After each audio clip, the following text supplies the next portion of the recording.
find the relative max and the relative min for the given function here. So we are given a graph to look at, which makes this problem just slightly easier here. Otherwise, there is a formula that we would have to use if we're just talking about the equation.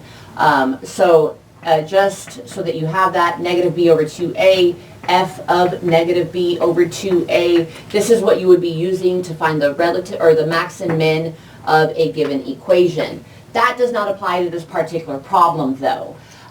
In order to find the relative max or min of this given problem here, you're really looking at, in the general area of the graph, what is the maximum point, what is the minimum point, excluding these ends that shoot off.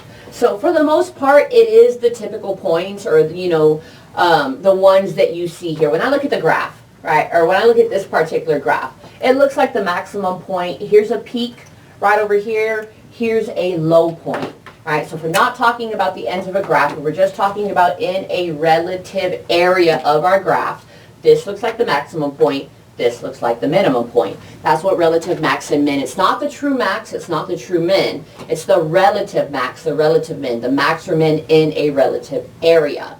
So the relative max is this point right over here. That point looks like it is a 0, 1. Do make sure that you label it max though. The max point, our relative max, is the 0.01. The relative min, this looks like a 2, -3 for the relative min.